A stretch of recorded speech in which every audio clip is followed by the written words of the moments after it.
Okay students, देखिए अभी हमने आपके फर्स्ट टू 9 चैप्टर मैंने कंप्लीट कर दिए हैं और उसमें जो है इम्पॉर्टेंट चैप्टर जो मैंने मतलब जो टॉपिक है उसमें कुछ आपको एग्जाम्पल भी लिखवाई है। तो उसी तरह मैं एक रिमाइंडर लेटर का आपको एग्जाम्पल लिखवा रही हूँ, ठीक है। अब रिमाइंडर लेटर्स जो होता है वो एक इम्पॉर्टेंट पार्ट्स है, जो कि बिजनेस हो या कोई इंस्टीट्यूशंस हो या कहीं भी हो, रिमाइंडर लेटर वर्क्स वहाँ पर वो काम करता है। और रिमाइंडर लेटर की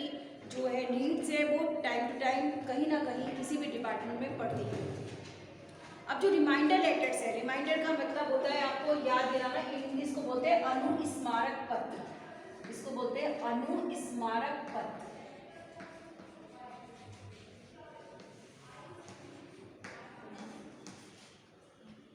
तो अब देखिए बच्चों क्या होता है रिमाइंडर लेटर्स में,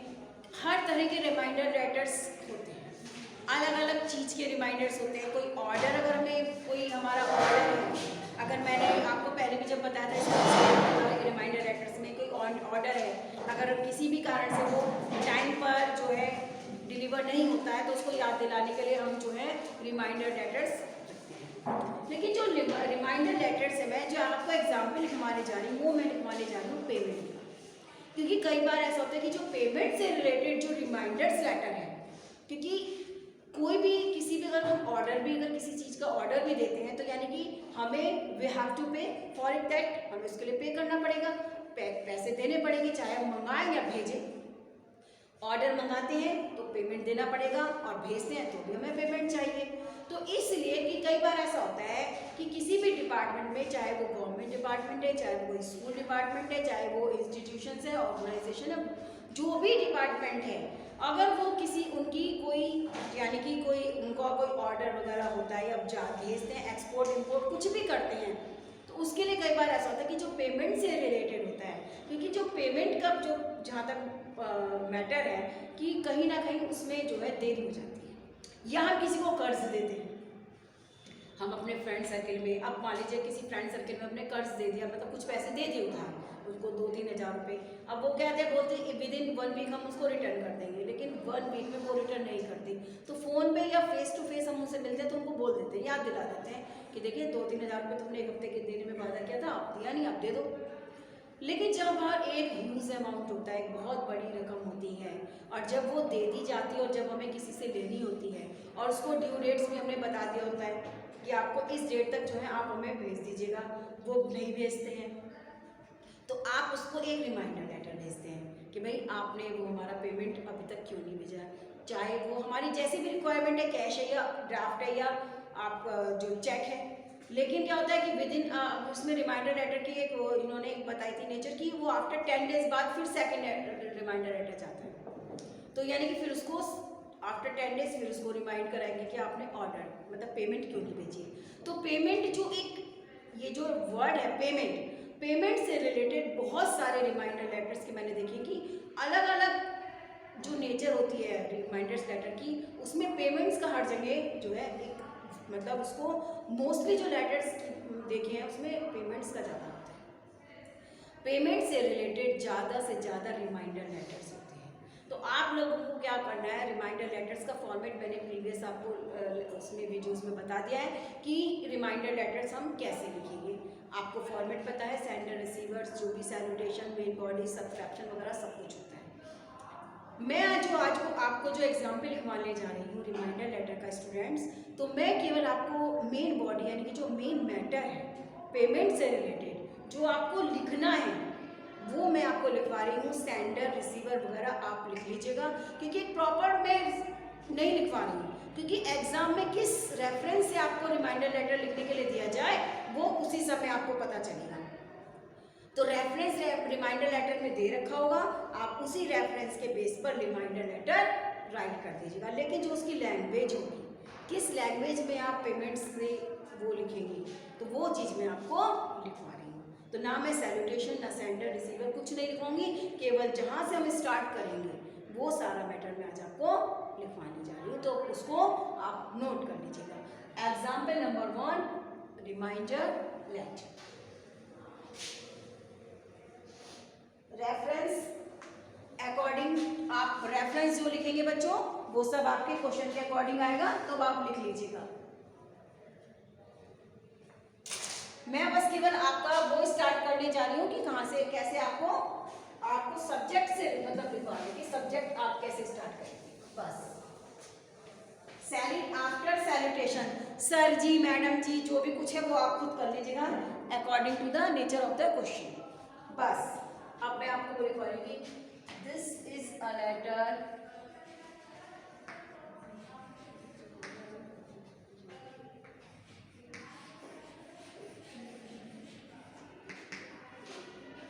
to notify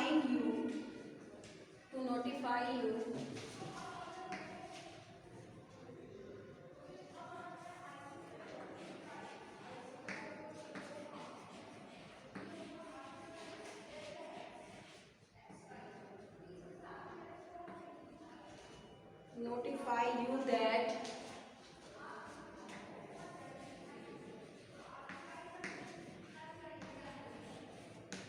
एक मिनट देख लेते हैं कहाँ तक आ रहा है। that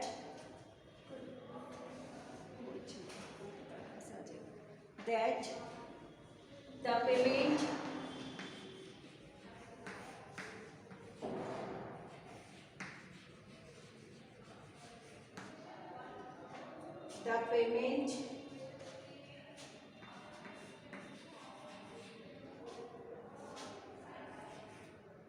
you owe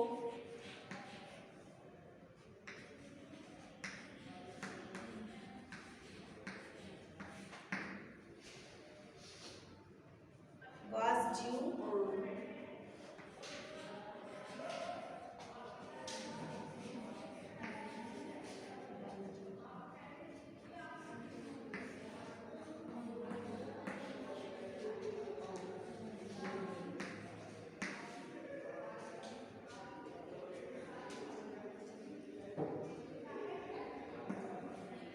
यानी कि this is a letter to notify you that the payment you owe 50,000 was due on 30 December 2020। यानी कि ये लेटर है आपको बताने के लिए, एक नोट कराने के लिए कि जो पेमेंट आपने लिया था, यानी कि ओ माने होता मतलब उधार लेना, ये as a date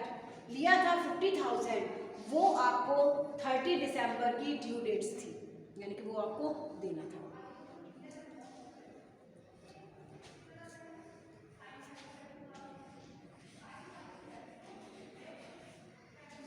Please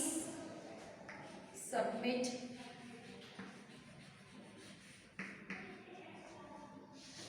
the payment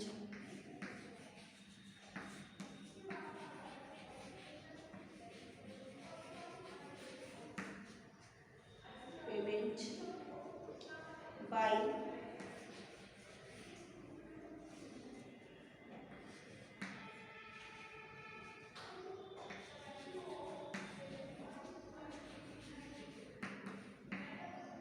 cashier check.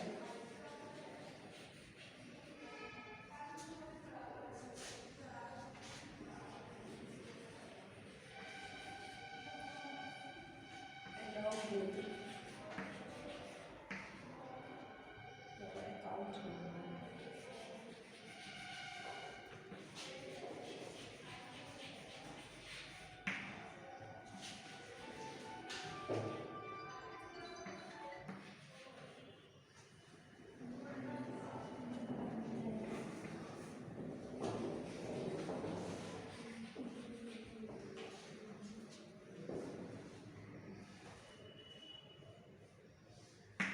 यानी कि देखिए कि जो देना था आपको, please submit the payment by cashier's check along with your account number. यानी कि आप उसको जो है बाय कैशियर चेक के द्वारा उसको अपने अकाउंट नंबर के थ्रू साथ जो है उसको सबमिट कर दीजिए।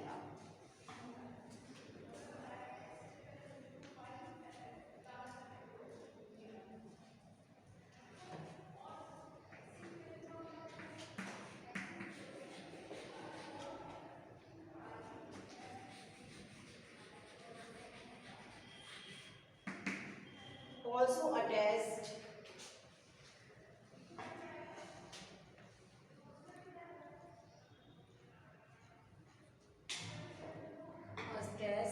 copy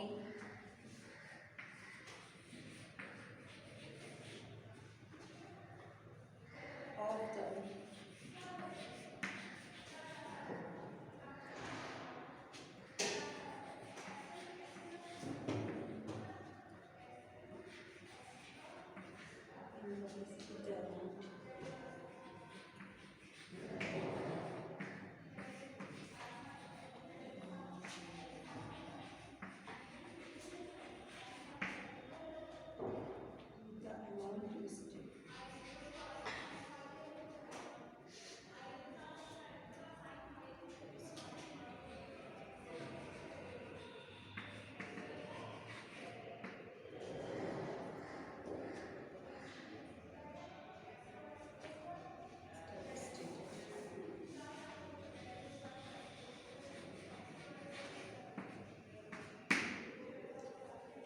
यानी कि आप account number also attach A copy of the your invoice with the amount you stated, यानी कि आप एक कॉपी भी भेजेंगे, यानी कि जब आपने अमाउंट लिया था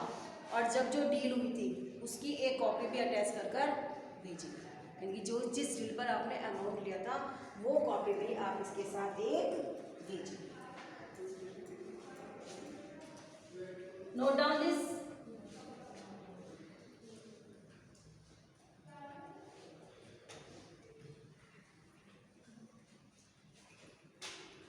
Note down this, all of you.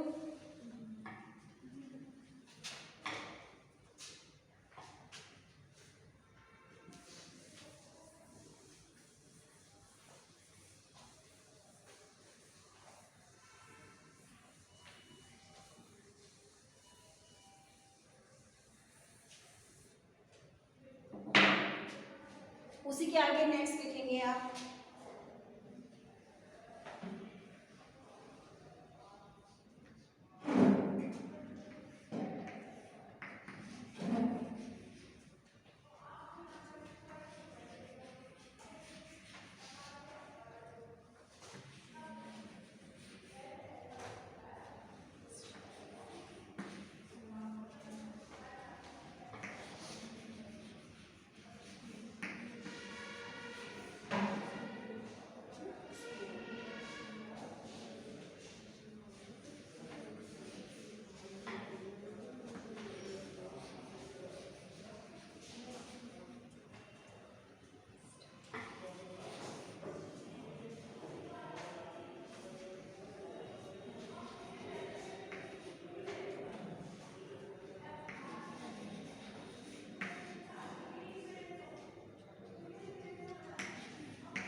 Also enclosed a stamp and address envelope should you need it,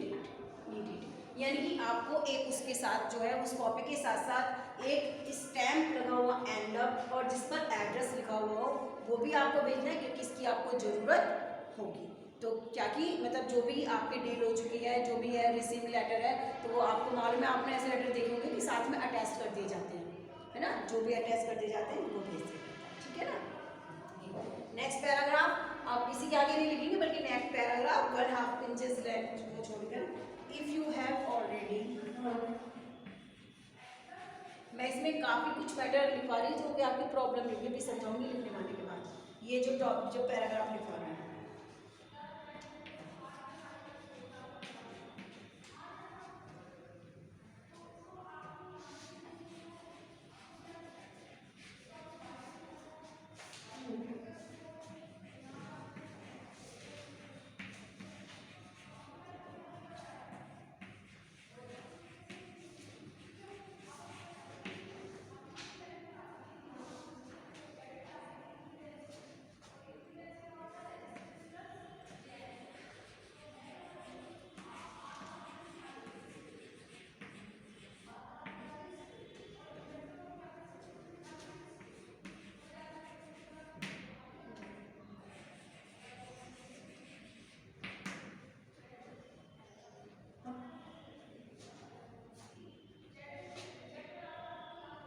देखिए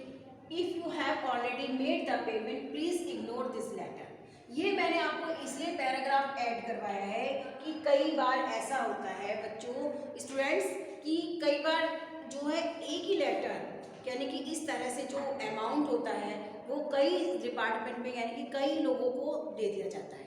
मान लीजिए ऐसा है, मान लीजिए कोई बहुत बड़ी कंपनी है तो वो क्या कहते हैं, अपने ही डिपार्टमेंट में कई बार ऐसा फैसिलिटीज़ होती है कि वो कंपनी उनको लोन दे देती है, अपने जो वर्कर्स होते हैं उनको लोन दे देती है कि भाई आपको किसी चीज़ के लिए अगर लोन चाहिए, पैसा चाहिए तो वो मिल जाएगा। तो कई बार होता है कि मान लीजिए एक ही कंपनी से 10 व्यक्तियों ने जो है वो लोन ले रखा है ना। अब क्या होता है, यदि हम किसी पर्सनल व्यक्ति को लिख रहे हैं रिमाइंडर लेटर, तो उसमें क्या है, जो हमारा अमाउंट था 50,000, यानी कि पर्सनल व्यक्ति को लिखा जाएगा तो उसमें अमाउंट भी क्लियर होगा, क्योंकि एक पर्सनल व्यक्ति को आपने कितना जो है आपने उसको उधार दिया पैसा, यानी कि कितना अमाउंट आपने दिया। लेकिन यदि सेम अमाउंट होता है, मान लीजिए 10,000 की लोन्स के ऐसे होते हैं ना कि वो एक लिमिट, उस पर लिमिटेशंस होती है, उनकी लिमिट होती है, लिमिट तक ही वो पैसा मिलता रहता है। अगर मान लीजिए किसी भी कंपनी के 5 ऑनर जो उसमें वर्कर्स हैं उन्होंने वो मान लीजिए 10,000 का ले लिया है, अब क्योंकि उनको मालूम है कि 5 वर्कर्स ने लिया 10,000 का लिया है, उसमें से अब रिमाइंडर लेटर होता है कि किसी ने पैसा वापस भी तो कर दिया होता है, कोई ऐसा होता है कि जो ड्यू डेट्स पे पेमेंट दे देता है, लेकिन वो क्योंकि 5 व्यक्तियों को, हमें 5 पर्सन्स को वो लेटर, रिमाइंडर लेटर भेजना होता है, तो लेटर्स तो एक ही टाइप हो जाता है, लेटर्स तो एक ही टाइप हो जाता है, लेकिन वो भेज 5 को दिया जाता है। लेकिन उसके साथ साथ ये लाइन भी लिखी रहती है कि यदि ऑलरेडी उनमें से 5 व्यक्तियों में से किसी एक ने जो पेमेंट अगर दे दिया जाता है तो इसको इग्नोर कर दें लेटर, यानी कि वो लेटर फिर उससे रिलेटेड नहीं, क्योंकि already he had made the payment, उसने ऑलरेडी पेमेंट दे दी, मतलब दे चुके होता है। लेकिन क्या होता है, क्योंकि वही अमाउंट, मतलब वो लेटर जो है और व्यक्तियों को गया है जिनके पास सेम अमाउंट है, तो जिन्होंने नहीं दिया होगा, एक तो 2 बातें हो गई, जिसने दे दिया उसके लिए ये लाइन लिखती कि प्लीज इग्नोर इट, अगर जिन्होंने नहीं दिया है तो वो ध्यान दें, यानी कि उनको पेमेंट देना है। उसके आगे फिर क्या लिखा जाएगा, but if you have not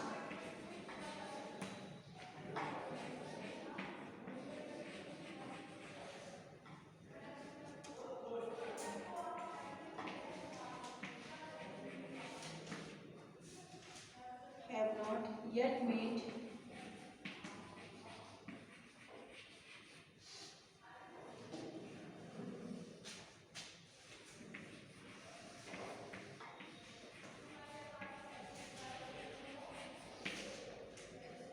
please do so immediately.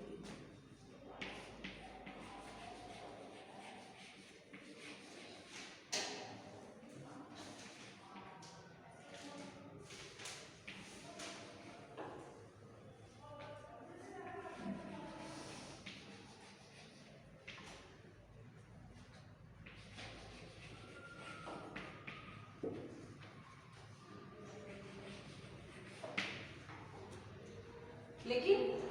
यदि but if you have not yet made the payment, लेकिन यदि आपने अब तक पेमेंट नहीं भेजी है, प्लीज डू सो इमीडिएटली, तो प्लीज उसको सबमिट जितनी जल्दी हो सके। हाँ ठीक है, नोट डाउन दिस।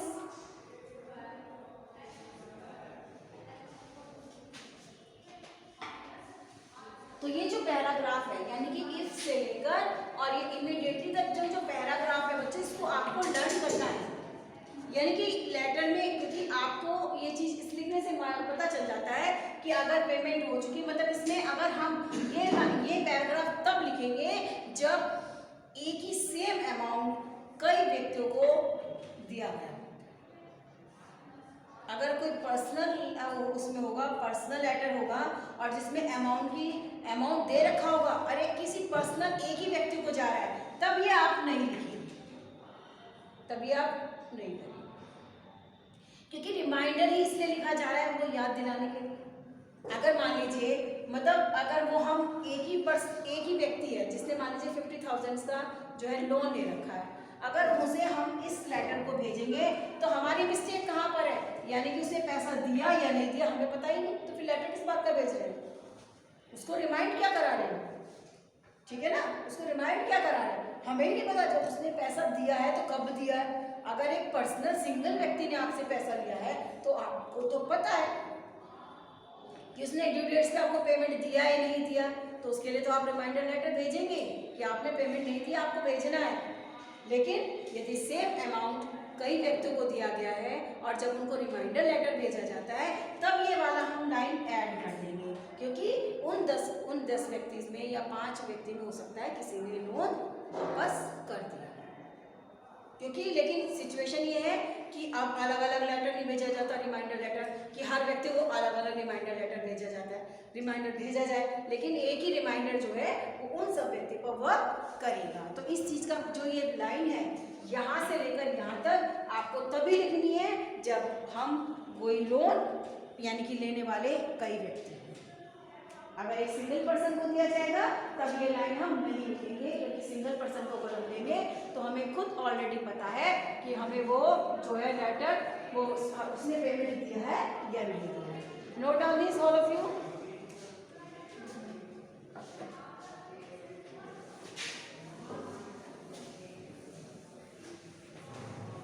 इसीलिए मैंने ये पेमेंट टॉपिक दिया है, क्योंकि पेमेंट से रिलेटेड मोस्टली रिमाइंडर लेटर्स होते हैं, या तो ऑर्डर से रिलेटेड होते हैं कि कोई ऑर्डर अभी तक सेंड नहीं हुआ है, या पेमेंट से रिलेटेड मतलब इनऑफिशियल जो ऑफिशियल होता है। अब वो पैराग्राफ वहीं खत्म हो जाएगा, अब नेक्स्ट इसी से आगे लिखेंगे बस नेक्स्ट पैराग्राफ यानी कि थर्ड पैरा है आपका।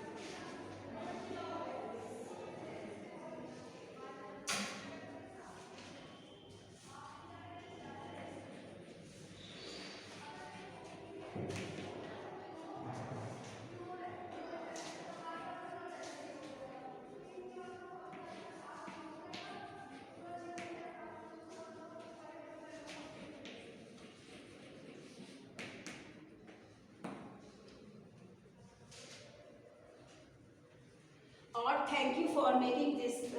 मैटर ए प्रायोरिटी, यानी कि आपका धन्यवाद कि आपने इस मैटर को प्रायोरिटी दी है ना, प्राथमिकता दी। Sorry for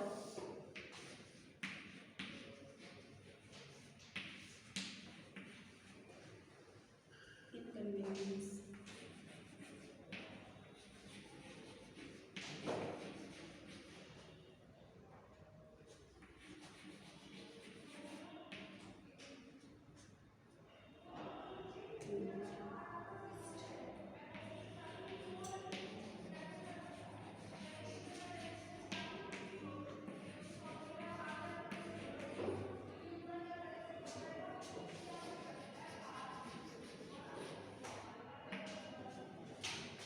sorry for any inconvenience we might have cost, यानी कि असुविधा के लिए खेद है, मतलब क्योंकि इससे हमें जो है प्रॉब्लम हो सकती थी, यानी कि हमको नुकसान हो सकता था, यानी कि है या कोई प्रॉब्लम हो सकती थी अगर इस तरह का ना दे दे इससे, तो आपके लिए। और उसके बाद में नीचे आप जो है इसी उसमें जो हमारा लिखा जाता है फॉर्मेट जो है रिमाइंडर लेटर्स का, तो उसके बाद में सिंसियरली जो भी करके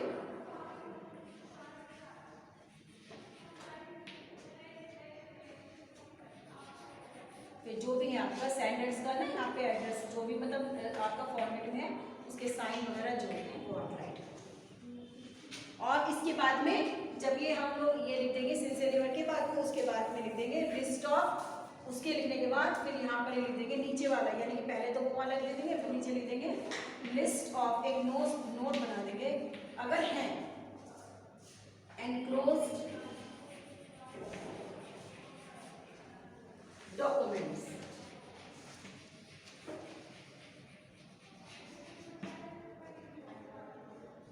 है ना। तो लिस्ट ऑफ एनक्लोज्ड डॉक्यूमेंट्स यानी कि जो भी हमने डॉक्यूमेंट्स भेजे हैं यानी कि जो भी हैं तो उनकी लिस्ट बना दीजिएगा कि कौन सा लेटर है, वो पेपर है, कौन सा वर्क है, तो 1 by 1 करके लिख दीजिएगा जितने भी आपके होंगे। और ये जो है आपका बहुत इम्पोर्टेंट है, इससे ही रिलेटेड आपको जो है ये मैंने टॉपिक पेमेंट का,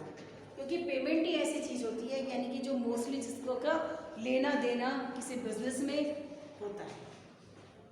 है ना। कोई भी हम डील करते हैं बच्चों, ये भी आप जानते हैं कि बड़े से बड़ा बिजनेस अगर मैल्यूट बिजनेस होता भी है तो भी उसमें यानी कि सारी यानी कि डील अगर हो जाती है तो यानी कि जो कैश का जो प्रोसेस होता है कि पेमेंट को देना, या तो वो यानी कि किस्तों में दी जाती है ना, इंस्टॉलमेंट में दी जाती है, या एक साथ, जैसे भी डिसीजन ले लिया जाता है देने से पहले या लेने से पहले, जो भी शर्तें रूल्स एंड रेगुलेशंस होते हैं वो किसी रूल्स एंड रेगुलेशन के बेस पर ही दिया जाता है, ठीक है ना। तो जब ये सारी चीज़ें होती हैं तो ये लेटर्स मतलब सारी चीज़ें, फिर उसके बाद में अपना हमें कैसे लेना है वो सब डिसाइडेड होता है, प्री मतलब डिसाइड होता है हर चीज़, क्योंकि पहले जब किसी को देने से पहले सारी चीज़ें बाहर ओपन कर ली जाती है।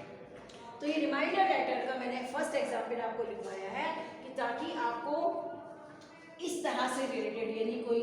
हमें अमाउंट लेना है तो उससे रिलेटेड यदि कोई लेटर आता है लिखने के लिए तो आप लिख दीजिएगा, यानी कि लैंग्वेज आपकी यही होगी। उसमें आपको 2-3 बातों का ध्यान रखना है। मैंने आपको बताया था कि वो जो इफ़ वाला लिखवाया था वो तभी आप लिखिएगा अगर एक सिंगल पर्सन को उन्होंने दे रखा है तो वो आप नहीं लिखेंगे। अगर वो मोर देन 1 पर्सन है तो आप उसको राइट कर दें। ये आपको ध्यान रखना है कि कैसे रेफरेंस आपका लेटर का आता है, मतलब रेफरेंस दे देंगे कि राइट भाई रिमाइंडर लेटर किसको लिखवा रहे हैं, किसको लिख रहे हैं, तो रेफरेंस तो 100% आएगा क्वेश्चन में, क्योंकि रिमाइंडर राइट है, रिमाइंडर लेटर अब किसको भेजना है, कौन किस और क्या रिमाइंड कराना है। जरूरी नहीं कि पेमेंट हो, ऑर्डर वाला भी हो सकता है। तो इसमें ऑर्डर वाला और एक पेमेंट वाला आप दोनों बहुत अच्छी तरह से करेंगे, यानी कि रिमाइंड कराना कि जो आपका ऑर्डर था, अब आपका एमओएम जो है ओबीसी मतलब एमओएम डिपार्टमेंट है तो बुक्स का ऑर्डर होगा भाई, ऑर्डर बुक्स का भी हो सकता है, स्पोर्ट्स का भी हो सकता है, स्पोर्ट्स मटेरियल हो सकते हैं, जो भी होगा वो उसमें क्वेश्चंस में दे रखा होगा, उसी के बेस पर जो भी रेफरेंस उन्होंने दे रखा होगा उसी के बेस पर आप बच्चों ये राइट कर लेंगे। तो लैंग्वेज मैंने सिखाई, थोड़ा सा लैंग्वेज का आप ध्यान रखेंगे स्टूडेंट्स, और जिससे कि आपको कोई प्रॉब्लम फिर नहीं आएगी, तो इस बात का आप ध्यान रखें। तो ये आपका फर्स्ट एग्जाम्पल हो गया स्टूडेंट्स, जो मैंने आपको रिमाइंडर लेटर्स का राइट करवाया। मैं एक और एग्जाम्पल आपको राइट करवा रही हूँ रिमाइंडर लेटर्स का।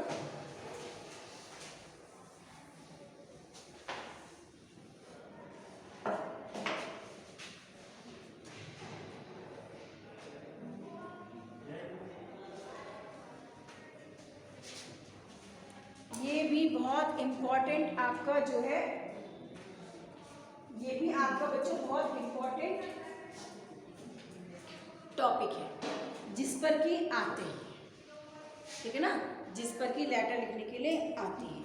अब एग्जाम्पल नंबर 2,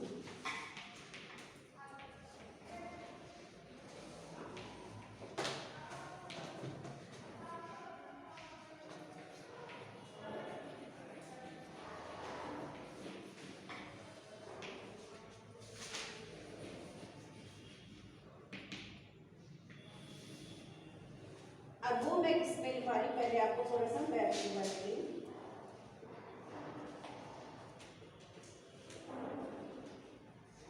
अब आपका टॉपिक क्या है लेटर का जो आपको लिखा जाएगा, reminder.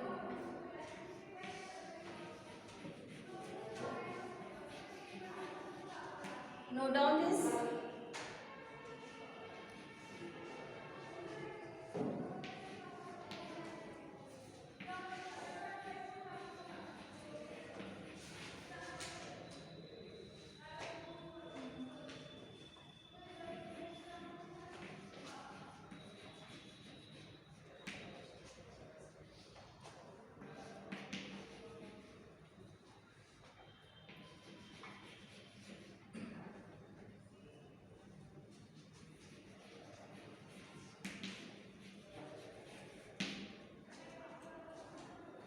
Yes, this is the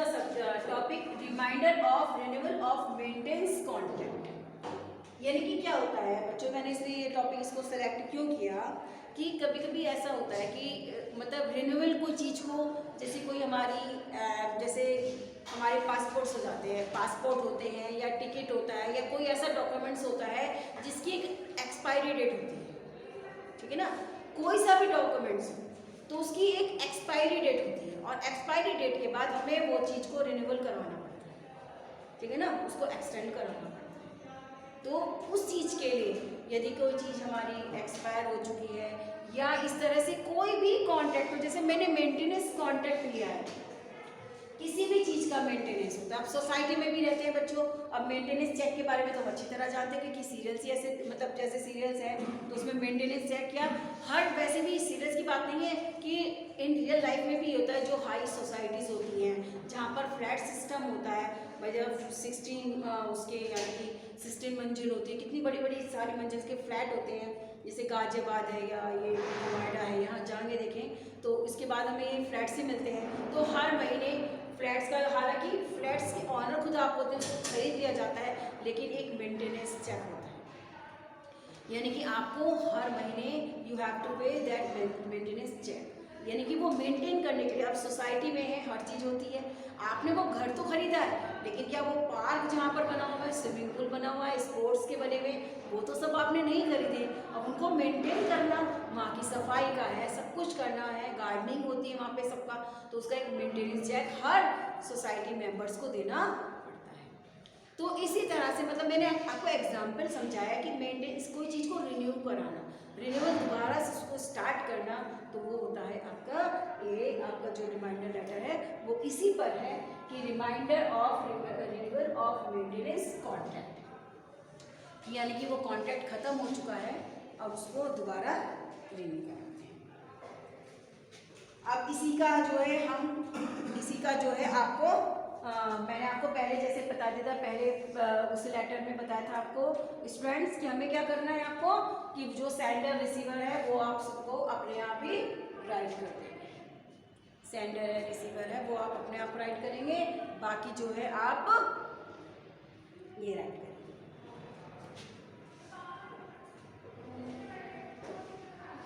अब उसी स्टार्ट से करेंगे, सैल्यूटेशंस के बाद में जो भी कुछ है, what ever the salutation is, क्योंकि मैं सैल्यूटेशंस वगैरह नहीं लिखवाती हूँ, क्योंकि वो लेटर्स के रेफरेंस में होगा, कि जैसे जिस रेफरेंस से लेटर होगा आप वैसे ही सैल्यूटेशंस कर देंगे।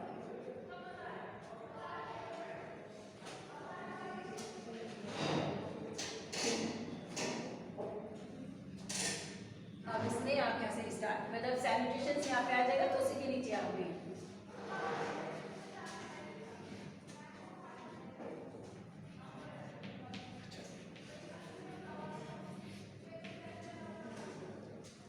Recognizing your very busy schedule,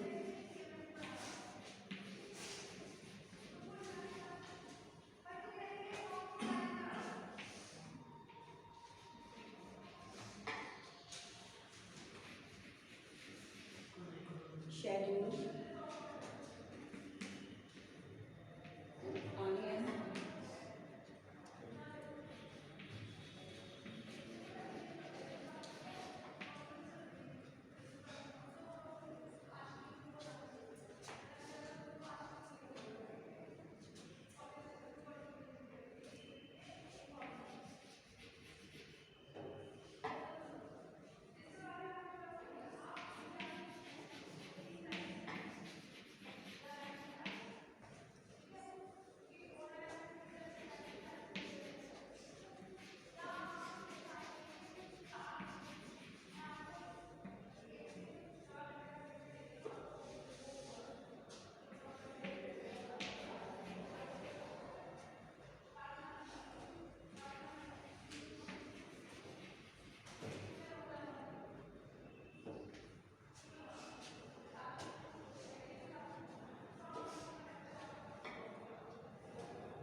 yes,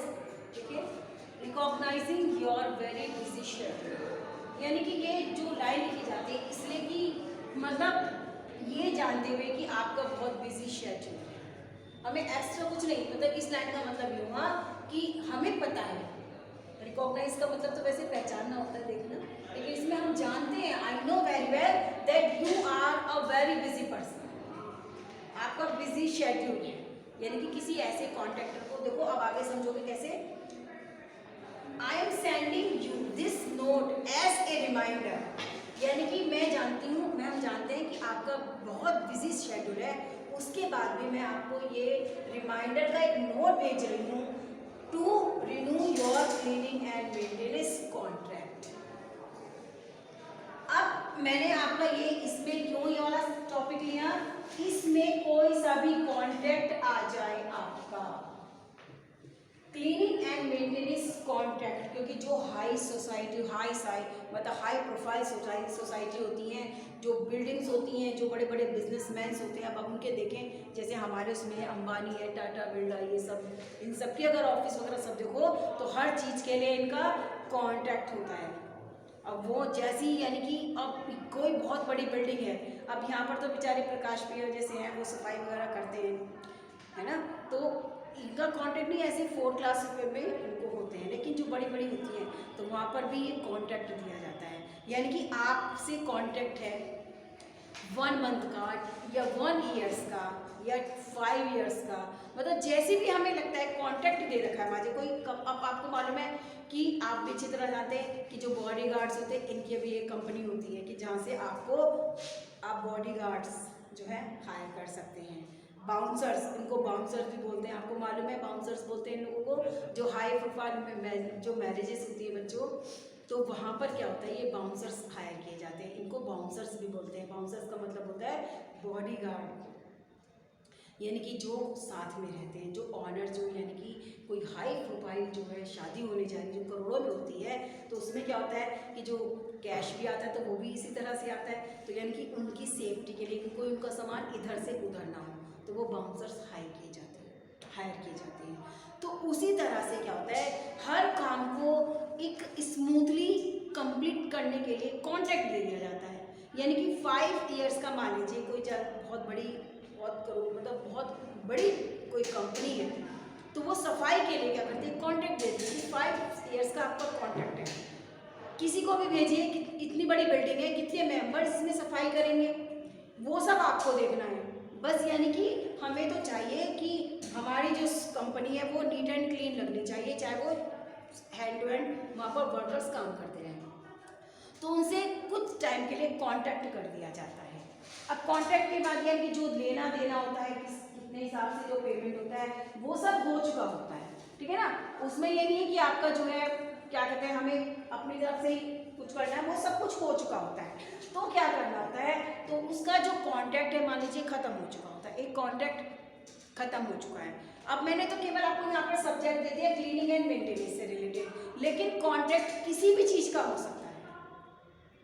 contract किसी भी चीज़ का हो सकता है, अब वो इसलिए क्योंकि कॉन्ट्रैक्ट हर किसी भी चीज़ का हो सकता है, अब कोई प्रॉपर नेम नहीं लिखवा सकती क्योंकि आपका रिमाइंडर लेटर में अगर आता है तो सब्जेक्ट आपको दिया गया होगा, रेफरेंस आपको दिया गया होगा कि आपको किस चीज़ पे लिखना है, अगर कॉन्ट्रैक्ट को रिन्यूअल कराना है तो कौन सी कॉन्ट्रैक्ट को रिन्यूअल कराना है, तो वो सब लिखा होगा, तो वहाँ पर वो सब्जेक्ट आप चेंज कर देंगे, है ना, अकॉर्डिंग टू द क्वेश्चन, क्या आप चेंज कर देंगे, केवल मेरे को तो एक चीज़ ना किसी टॉपिक पर तो लिखवा नहीं था, तो इसीलिए मैंने लिखवाया है कि उस कॉन्ट्रैक्ट को रिन्यू करिए, अब वो 5 साल की ड्यू डेट्स होती है कि इतना 5 साल का कॉन्ट्रैक्ट है, अब 5 साल के बाद फिर अपने कॉन्ट्रैक्ट को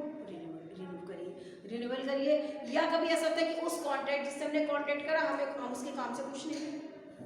5 साल तक उन्होंने हमें काम में ढंग से हमें लगा नहीं, तो हम किसी और को कॉन्ट्रैक्ट देंगे, सीधी सी बात है, अगर उसी का काम पसंद आए तो रिन्यूअल उसी का कॉन्ट्रैक्ट होगा, ठीक है ना, इसीलिए मैंने ये चीज़ यहाँ पर लिखवाई है,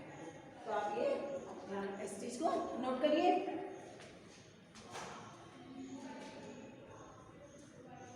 note down this,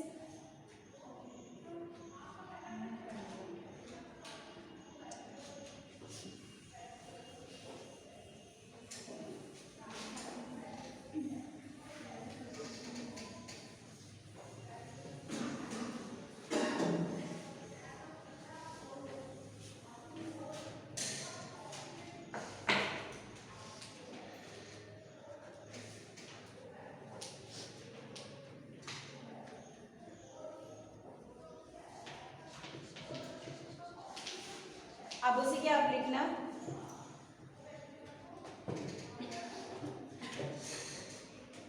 your cleaning maintenance contract. हाँ, कॉन्ट्रैक्ट लिखवाया था ना मैंने, आपको यहीं तक लिखवाया था कॉन्ट्रैक्ट, उसके बाद में लिख दीजिएगा विद अस, तो वो कॉन्ट्रैक्ट रहेगा with us, contract with us, यानी कि हम we are satisfied with your work, so I want to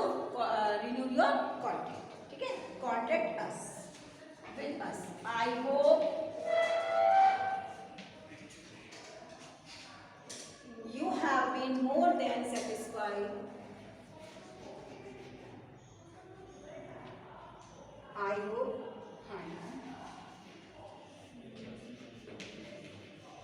you have been more than satisfied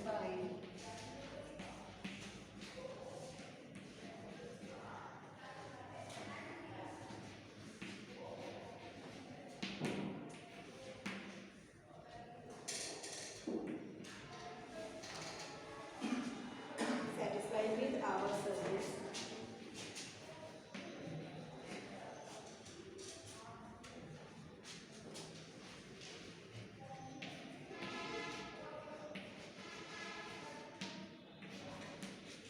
so far, यानी कि you are renewal your cleaning and maintenance contract with us. I hope you have been more than satisfied with our service so far. यानी कि हमें मालूम है कि आप जो है हमारी सर्विस से बहुत ज़्यादा प्रभावित और सेटिस्फाइड होंगे।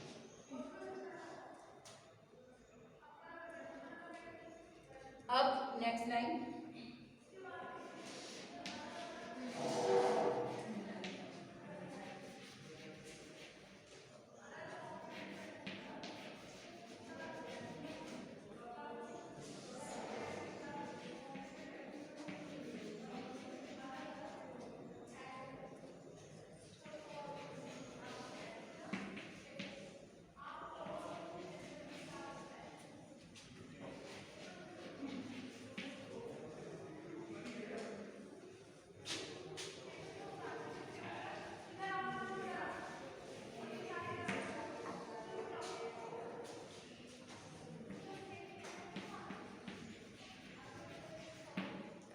yes, would you please have your assistant drop me a note on phone, कि क्या आप जो है आपके असिस्टेंट जो है मुझको जो है इस बारे में एक फ़ोन पर एक नोट भेज दें, मतलब बता दें मेरे को कि इफ़ यू वांट और note.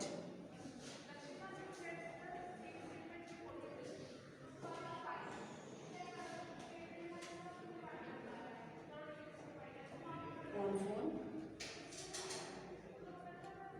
Comma, if you require further information,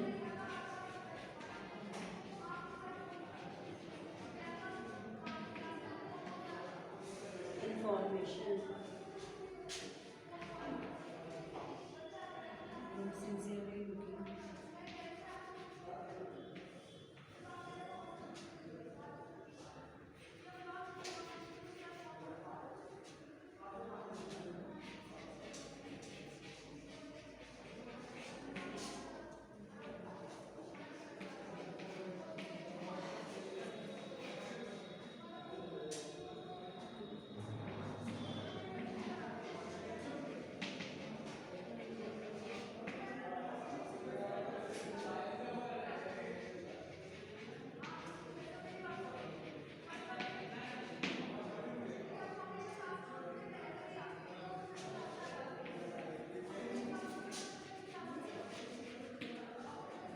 yes,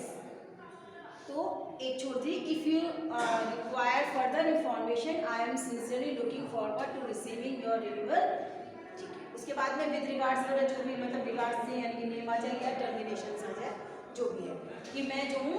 आपकी फर्दर इंफॉर्मेशन के लिए जो है आप जो मेरी आपकी रिक्वायरमेंट्स हैं फर्दर इंफॉर्मेशन के लिए मैं उनके लिए देख रहा हूँ और मुझको फॉरवर्ड कर दीजिए, आपका जो रिन्यूअल है उसको फॉरवर्ड कर दीजिए। ठीक है ना, उसके बाद में विद रिगार्ड्स लिख दिया है आपका, ये जो हो गया second example of reminder letters. ठीक है, तो अब आपको ये ध्यान में रखना है बच्चों। और अभी आप लेटर नोट कर लीजिएगा। तो next note down this letter and to be continue in next video.